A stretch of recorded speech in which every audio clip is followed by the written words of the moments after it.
यहाँ पे कुछ सेट्स गिवन है। हमें क्वेश्चन नंबर 1 में इनका यूनियन एंड क्वेश्चन नंबर 5 में इनका इंटरसेक्शन फाइंड करना है। यूनियन मतलब सब कुछ बिना रिपीट के, तो हमें सारा एलिमेंट्स लिखना है और कोई भी एलिमेंट रिपीट नहीं होना चाहिए। और इंटरसेक्शन में दोनों सेट्स में जो भी कॉमन एलिमेंट्स हैं उनको लिखना है। तो पहले क्वेश्चन में एक्स दिया गया है 1 3 5, वाई दिया गया है 1 2 3। तो अभी मुझे एक्स यूनियन वाई फाइंड करना है। उसके लिए मैं क्या करूँगा, पहले एक्स के सारे एलिमेंट्स लिख दूँगा 1 3 5। तो यहाँ पे लिख दिया मैंने 1 3 5। अभी वाई के एलिमेंट्स भी लिखना है, बट यहाँ पे कुछ भी एलिमेंट्स रिपीट नहीं होना चाहिए। तो वाई का पहला एलिमेंट है 1, 1 मैं ऑलरेडी लिख चुका हूँ तो नहीं लिखूँगा। 2, 2 यहाँ पे नहीं लिखा हूँ तो यहाँ पे लिख दिया मैंने 2। उसके बाद आता है 3, 3 ऑलरेडी मैं लिख चुका हूँ तो 3 नहीं लिखूँगा। तो ये एक्स यूनियन वाई हो गया 1 3 5 2। यूनियन का डेफिनेशन क्या था, सारे एलिमेंट्स लिखना है बिना रिपीट के। हमने सारे एलिमेंट्स लिख दिया एक्स और वाई के बिना रिपीट के। अभी एक्स इंटरसेक्शन वाई फाइंड करना है। क्वेश्चन नंबर 5 में हम लोग पैरेलली कर रहे हैं। क्वेश्चन नंबर 5 में इंटरसेक्शन फाइंड करना है इन्हीं सेट्स का। तो इसीलिए एक्स इंटरसेक्शन वाई जो हो जाएगा, क्या करना है, एक्स इंटरसेक्शन वाई में दोनों में कॉमन एलिमेंट्स ढूंढना है। दोनों में देखो कॉमन क्या है, यहाँ पे 1 है, यहाँ पे 1 है, यहाँ पे 3 है, यहाँ पे 3 है। तो 1 और 3 ये दोनों में कॉमन है। तो एक्स इंटरसेक्शन वाई हो जाएगा 1 एंड 3। तो वैसे ही बिट 2 में यहाँ पे दो सेट गिवन है ए एंड बी। हमें ए यूनियन भी बताना है, ए इंटरसेक्शन भी बताना है। पहले मैं इंटरसेक्शन करता हूँ क्योंकि वो आसान है। ठीक है, यहाँ पे देखो ए है, यहाँ पे ए है और बाकी कुछ एलिमेंट है नहीं, बी और सी जो है यहाँ पे दिख नहीं रहा। तो दोनों में कॉमन सिर्फ एक ही एलिमेंट आएगा ए। तो ए इंटरसेक्शन बी आ जाएगा ए। और ए यूनियन बी में क्या करूँगा, मैं सारा एलिमेंट्स लिखूँगा। ए लिख दिया, ई लिख दिया, आई लिख दिया, ओ यू। अभी क्या करूँगा, ए का एलिमेंट्स लिख दिया, अभी बी का एलिमेंट्स लिखना है। बट याद रहे कि यूनियन में क्या होता है, बिना रिपीट के लिखना है। तो पहला एलिमेंट है जो कि मैं ऑलरेडी लिख चुका हूँ, बी और सी अभी लिख दूंगा। तो इसके लिए लिख दिया बी एंड सी। अभी नेक्स्ट क्वेश्चन में क्या है, यहाँ पे आपको सेट बिल्डर फॉर्म में दिया गया है। तो कभी भी सेट बिल्डर फॉर्म में अगर क्वेश्चन गिवन है तो आपको क्या करना है, पहले सेट बिल्डर से रोस्टर फॉर्म में लिखना है, उसके बाद उसको सॉल्व करना है। तो यहाँ पे हम लोग रोस्टर फॉर्म में लिखेंगे। तो रोस्टर फॉर्म में लिखेंगे तो आएगा x is a natural number and A multiple of 3। Natural number start कहाँ से होता है, नेचुरल नंबर स्टार्ट होता है 1 से। तो मल्टीपल ऑफ 3 दिया गया है। तो जो एलिमेंट्स आएगा वो कुछ ऐसा दिखेगा, ये जो आएगा ये सेट दिखेगा ऐसे 3 6, 3 का टेबल है ना, 9 12 ऐसे। और यहाँ पे सेकंड गिवन है x is a natural number less than 6, x is a natural number less than 6। तो ये जो होगा नेचुरल नंबर है ना, तो स्टार्ट होगा 1 से, 1 2 3 4 5 6 लिखूँगा या नहीं लिखूँगा। यहाँ पे दिया गया है लेस देन 6, इसका मतलब 6 नहीं लिखना है। 6 कब लिखते हैं, अगर लेस देन इक्वल टू 6 होता। तो इसलिए बी हो गया ये। तो अभी मुझे क्या करना है, पहले मैं क्या बोला था, ए इंटरसेक्शन बी लिखेंगे। दोनों में देखो कौन सा एलिमेंट कॉमन है, 3 कॉमन है, बाकी कुछ कॉमन नहीं है। तो ए इंटरसेक्शन बी हो गया 3। अभी मुझे लिखना है ए यूनियन बी। तो दोनों में 3 कॉमन है ना, एक काम करता हूँ, मेरे को पहले इसके सारे एलिमेंट्स लिख दूंगा, बाद में इसके लिखूंगा, क्योंकि इनफाइनाइट सीरीज है ना। तो इसको बाद में लिखूंगा तो मैं डॉट डॉट करके लिख सकता हूँ। तो इसके सारे एलिमेंट्स लिखना है मेरे को। अब इसको मुझे पता है कि सेट्स में किसी भी सीक्वेंस में आप लिख सकते हो। तो मैं 1 2 3 4 5 ना लिख के पहले लिख लेता हूँ 1 2 4 5 3। ऐसा क्यों लिखा, क्योंकि यहाँ पे देखो 3 6 9 12 ये एक सीक्वेंस में है। तो अगर मैं बाद में 3 लिखता हूँ और इनके एलिमेंट्स भी मेरे को लिखना है अभी, तो वो एक पैटर्न बन जाएगा, तो वो अच्छा लगता है देखने में। तो 3 6 9 12। अगर आप इसको दूसरे ऑर्डर में भी लिखते हो तो भी कुछ गलत नहीं होगा, लेकिन ये पैटर्न थोड़ा अच्छा दिख रहा है इसलिए मैंने ऐसे लिखा। ठीक है, तो ए यूनियन बी हो जाएगा ये। इसको अगर मैं सेट बिल्डर फॉर्म में लिखता हूँ तो कैसे लिखूँगा, the set of all X such that X is equal to, पहले जो एलिमेंट्स है वो लिख दो, 1 2 4 5 और एक्स।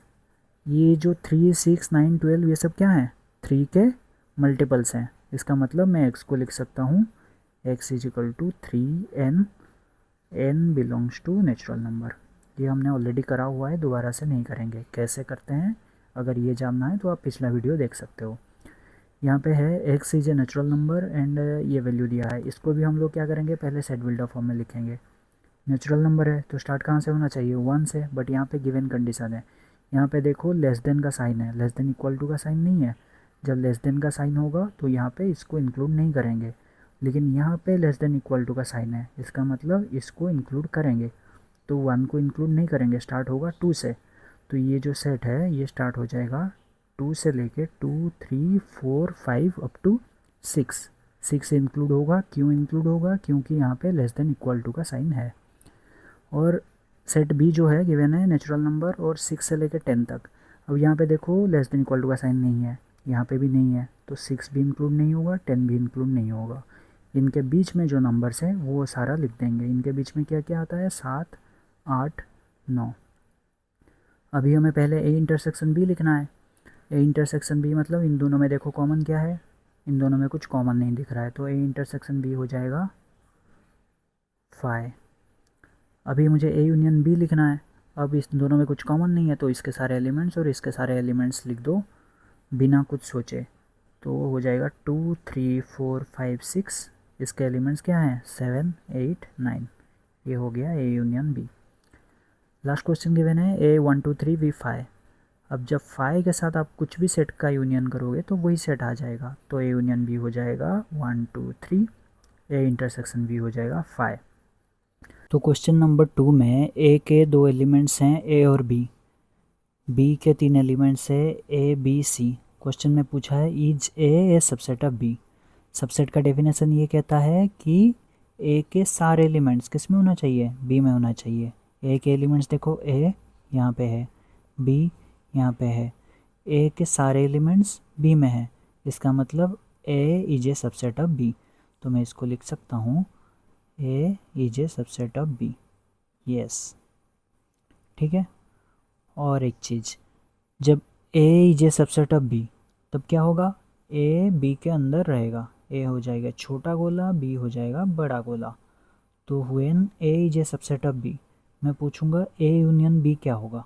ए कौन सा है, दिस वन। बी कौन सा है, this one. A union B क्या होगा, टोटल एरिया। टोटल एरिया मतलब बड़ा सर्कल, यानी कि ए यूनियन बी जो है ये हो जाएगा बी। और मैं जब पूछूंगा ए इंटरसेक्शन बी क्या होगा, ए इंटरसेक्शन बी, ए हो जाएगा दिस वन, बी हो जाएगा दिस वन। अब दोनों में कॉमन कौन सा है, ये वाला एरिया, यानी कि ए इंटरसेक्शन बी हो जाएगा छोटा गोला, यानी कि ए। अब यहाँ पे क्वेश्चन में पूछा है ए यूनियन बी क्या है, तो ए यूनियन बी जो है यहाँ से हमें मिलता है A union B is equal to B, is equal to B. और बी क्या है, ए बी सी, जो कि क्वेश्चन में गिवन है, ठीक है। अभी क्वेश्चन नंबर 3 जो है इसी का ही जनरलाइजेशन है। क्वेश्चन नंबर 3 में दिया गया है ए बी 2 सेट्स हैं और A is A subset of B, what is A union B. तो जब A is A subset of B होता है उस टाइम पे ए यूनियन बी हो जाता है बी। तो इसीलिए लिखना है A is A subset of B, that implies A union B is equal to B. ये फॉर्मूला याद रख लो, ये काफ़ी काम की चीज़ है। क्वेश्चन नंबर 4 में हमें A B C D 4 sets given है, हमें ये सब का वैल्यू पूछा है। तो पहला बिट है ए यूनियन बी, तो उसके लिए हम लोग क्या करेंगे, यूनियन मतलब क्या है कि सब कुछ बिना रिपीट के। तो हम लोग पहले ए के सारे एलिमेंट्स लिख देंगे। ए के एलिमेंट्स हो गए 1, 2, 3, 4। अभी बी के वो एलिमेंट्स लिखना है जो हमने ऑलरेडी लिखा ना हो। तो पहला एलिमेंट है 3, 3 लिखा है, 4, 4 लिखा है, 5 एंड 6, 5 एंड 6 अभी तक नहीं लिखा। तो ये हो जाएगा 5 एंड 6, ए यूनियन बी हो गया। तो वैसे ही आपको नेक्स्ट 3 सॉल्व करना है, इसका आंसर ये रहा, आप खुद सॉल्व करके मैच कर सकते हैं। अभी ये क्वेश्चन नंबर 5 में कर रहा हूँ, इसमें है A union B union C. तो कभी भी ऐसे क्वेश्चन गिवन हो और इसमें ब्रैकेट ना हो तो हम कोई भी 2 लेके सॉल्व करेंगे, फिर तीसरा को इंक्लूड करके सॉल्व करेंगे। तो यहाँ पे ए यूनियन बी का वैल्यू हमारे पास ऑलरेडी है। अभी मुझे क्या करना है, यूनियन सी निकालना है, A union B union C. A union B given है, अब यूनियन सी कर दूंगा। ये यूनियन बी रहा, ये सी रहा, ये। अब इन दोनों को मिला के लिखना है। तो उसके लिए पहले मैं ए यूनियन बी के सारे एलिमेंट्स लिख लेता हूँ, जो कि है 1, 2, 3, 4, 5, 6। उसके बाद मैं सी के एलिमेंट्स लिखूँगा। सी के एलिमेंट्स है 5, 6, 7, 8। उसमें से 5 और 6 ऑलरेडी लिखा हुआ है, तो मुझे 7 और 8 लिखना है, तो यहाँ पे लिख दिया 7 8। अभी ये दोनों क्वेश्चन भी सिमिलर हैं, इनका आंसर यहाँ पे रहा, आप लोग मैच कर सकते हैं। अगले क्वेश्चन में भी यहाँ पे कुछ सेट्स गिवन है, हमें इन सब का वैल्यू फाइंड करना है। तो पहला बिट है ए इंटरसेक्शन बी, तो हमें ए और बी के बीच में इंटरसेक्शन मतलब क्या होता है, कॉमन एलिमेंट्स। तो ए इंटरसेक्शन बी मतलब ए और बी के बीच में जो भी कॉमन एलिमेंट्स होगा हमें वो लिखना है। तो ए में है ये सब एलिमेंट्स, बी में है ये सब। अब ढूंढो कि कॉमन एलिमेंट्स क्या क्या है। 7 7 9 9 11 11, तो 7 9 11 7 9 11, तो ये इंटरसेक्शन भी क्या हो जाएगा 7 9 11। अब सिमिलरली आप सॉल्व करोगे तो बाकी जो ये दो एलिमेंट्स वाले क्वेश्चन है वो सबको मैं दोबारा से नहीं करूँगा, उनका आंसर ये रहा, आप लोग मैच कर सकते हो। ठीक है, अब मैं बिट नंबर 3 करता हूँ, A intersection C intersection D. तो बिट नंबर 3 में गिवन है A intersection C intersection D. अब ऑलरेडी मैंने फाइंड कर रखा है इंटरसेक्शन सी का वैल्यू है 11। अभी मुझे क्या करना है, इसके इंटरसेक्शन में डी को लाना है। तो 11 इंटरसेक्शन डी क्या है 15 17, तो 11 इंटरसेक्शन 15 17, दोनों में कुछ कॉमन दिख रहा है, नहीं दिख रहा, इसका मतलब ये इसका वैल्यू हो जाएगा 5। ठीक है, तो अभी हमारा 1 2 4 5 ये हो गया, तो बिट 6 रह गया है। तो यहाँ पे देखो एक ब्रैकेट दिख रहा है, कभी भी हमें ऐसे टाइप के क्वेश्चन गिवन हो जहाँ पे ब्रैकेट दिखे तो उसमें पहले ब्रैकेट्स को सॉल्व करना है।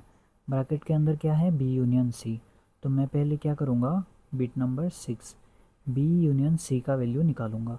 तो बी यूनियन सी का वैल्यू क्या है, बी में क्या है ये एलिमेंट्स है, सी में ये एलिमेंट्स है, पहले लिख देता हूँ मैं बी के एलिमेंट्स, हो जाएगा 7 9 11 13। अब सी के एलिमेंट्स लिखना है, 11 और 13 हमने लिख चुके हैं हम लोग, और 15 बचा है, तो यहाँ पे लिख दिया 15।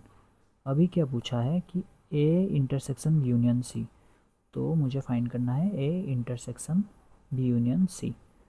तो उसमें क्या होगा, ए का और इसमें इन दोनों में कॉमन क्या है ढूंढना है। यहाँ पे देखो 7 7 9 9 11 11, तो 7 9 11 ये तीनों कॉमन है, तो A intersection B union C हो जाएगा 7 9 11। ठीक है, और सिमिलरली आपको अगले क्वेश्चन का वैल्यू मिल जाएगा A intersection B union D का भी 7 9 11। तो अभी हमारे पास लास्ट दो क्वेश्चन बचा है, उसमें आई एक्स, उसमें क्या करना है हमें find A intersection B union C. A intersection B का वैल्यू हमने फाइंड कर रखा है, यहाँ से क्या है 7 9 11, तो ये हो जाएगा 7 9 11 इंटरसेक्शन बी यूनियन सी का भी वैल्यू हमने फाइंड कर रखा है, बी यूनियन सी ये रहा 7 9 11 13 15, तो ये हो जाएगा, दोनों में कॉमन कौन से हैं 7 9 11, ये हो जाएगा आंसर। तो ऐसे ही आप लास्ट क्वेश्चन का आंसर निकालेंगे, तो लास्ट क्वेश्चन का आंसर हो जाएगा 7 9 11 एंड 15। ठीक है, तो इसमें याद रखने वाली बात यह है कि कभी भी ब्रैकेट्स आपको गिवन है तो आपको पहले ब्रैकेट सॉल्व करना है पहले, उसके बाद ही नेक्स्ट करना है। जैसे लास्ट क्वेश्चन में क्या करें, हमने इसका आंसर निकाला, इसका आंसर निकाला, उसके बाद दोनों का इंटरसेक्शन करा। ठीक है, पहले ब्रैकेट सॉल्व करना है कितने भी ब्रैकेट्स हों। अगले वीडियो में हम लोग 7 से लेकर 12 तक सारे क्वेश्चन सॉल्व करेंगे।